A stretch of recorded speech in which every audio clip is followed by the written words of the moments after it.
حضور پاک صلی اللہ علیہ وسلم کے بعد ایک صحابی تشریف لاتے ہیں، وہ آتے ہیں، یا رسول اللہ مجھ سے گناہ ہو گیا ہے، میں اس کی تلافی چاہتا ہوں، کیسے ہوگی؟ تو کیا کروں؟ میں توبہ کرو، تیری ماں زندہ ہے؟ میں ماں تو زندہ نہیں ہے۔ یعنی خالہ زندہ ہے؟ میں ہاں خالہ زندہ ہے۔ فرمایا ان کے ساتھ صلہ رحمی کیا کرو، اللہ تبارک و تعالیٰ تمہارے گناہوں کو معاف فرما دے۔ اللہ نے روزی کی برکت کو اس سے جوڑا ہوا ہے، عمر کی برکت کو اس سے جوڑا ہوا ہے۔ عمر میں برکت چاہتے ہو، صلہ رحمی کرو۔ فرمایا کہ مال کے اندر برکت چاہتے ہو تو رشتہ داروں پہ خرچ کیا کرو، کیونکہ تمہیں نہیں پتا تمہیں جو روزی دی جاتی ہے وہ ان کمزور اور ضعیفوں کی وجہ سے دی جاتی ہے جو تمہارے زیر کفالت ہیں، تمہاری سکلز پہ نہیں مل رہی ہوتی کہ جی بڑی میری سکلز تھیں، مجھے اس لیے انکریمنٹ مل گیا، مجھے اس لیے بونس مل گیا، اب میں نے یہ کر لیا کاروبار۔ نہیں نہیں نہیں نہیں، کائنات کا رزاق کا روزی دینے کا نظام بالکل الگ ہے۔ وہ کہتا ہے حفاظت چاہتے ہو تو اس کا ایک ہی پریمیم ہے، صدقہ کیا کرو۔ صدقہ دو گے مال محفوظ ہو جائے گا۔ عجیب معاملہ ہے، دونوں چیزوں میں مال جاتا ہوا نظر آتا ہے، اللہ کہتے ہیں مال آئے گا اسی سے۔ صدقے میں بھی مال جاتا ہوا نظر آ رہا ہے، رشتہ داروں پہ خرچ کر رہے ہیں، مال جاتا ہوا، اللہ کہہ رہے ہیں برکت چاہتے ہو رشتہ داروں پہ خرچ کرو، برکت چاہتے ہو رشتہ داروں پہ خرچ کرو، عمر میں برکت چاہتے ہو صلہ رحمی کرو، مصیبت سے بچنا چاہتے ہو صلہ رحمی کرو، بری موت سے بچنا چاہتے ہو صلہ رحمی کرو۔ کیوں؟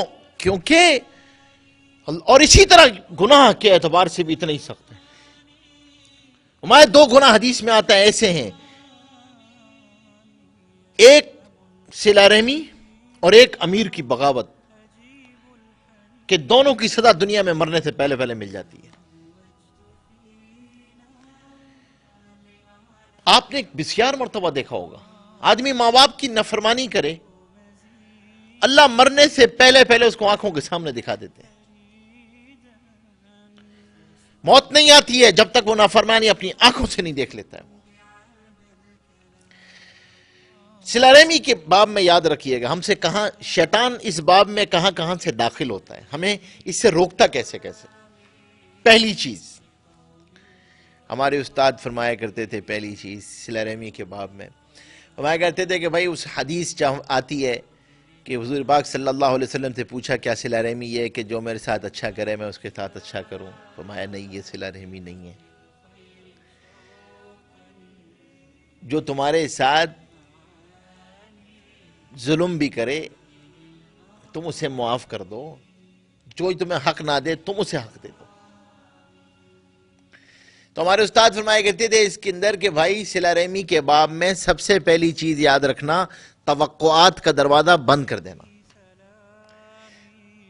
ایکسپیکٹیشنز کے ساتھ صلہ رحمی نہیں ہو سکتی۔ نو مور ایکسپیکٹیشنز۔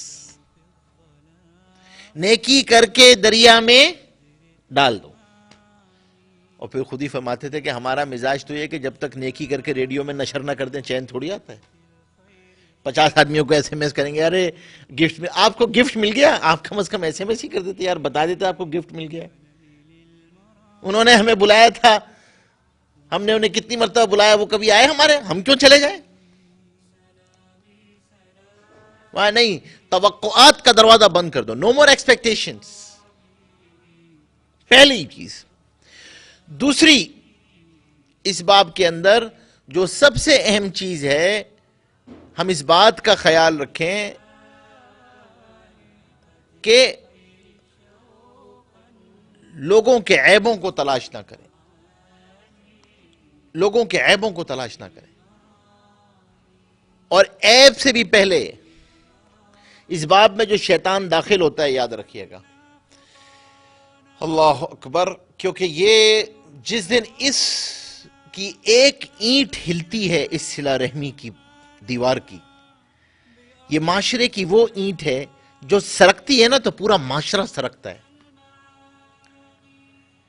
اس لیے شیطان کی سب سے زیادہ طاقت اگر کسی جگہ پہ لگتی ہے تو اس خاندان کو توڑنے پہ لگتی ہے، کہ اگر یہ بکھرتا ہے شیرازہ تو معاشرے کو شیرازہ بکھرنے میں اسے کوئی محنت نہیں کرنی پڑتی، وہ خود بکھر جاتا ہے۔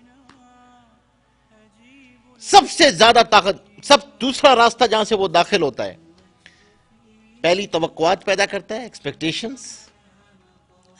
دوسرا یہ کہ بدگمانی کے راستے سے آتا ہے۔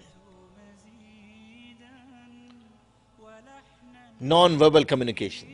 اس لیے اللہ اکبر، ہمارے استاد تھے وہ فرمایا کرتے تھے کہ بھائی صلہ رحمی کے باب میں اظہار محبت شرط ہے.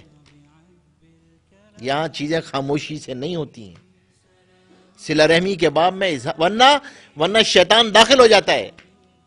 آپ خود سوچیں، حضور پاک صلی اللہ علیہ وسلم تشریف لا رہے ہیں، اما جان سے آتے ہیں، ایک صحابی سامنے سے آتے ہیں اور حضور پاک ہم دور سے فرماتے ہیں تمہاری ماں میرے ساتھ ہے. یا رسول اللہ، ہم آپ کے بارے میں غلط سوچ بھی نہیں سکتے. ماں نہیں، شیطان انسان کے جسم میں ایسے چلتا ہے جیسے خون گردش کرتا ہے.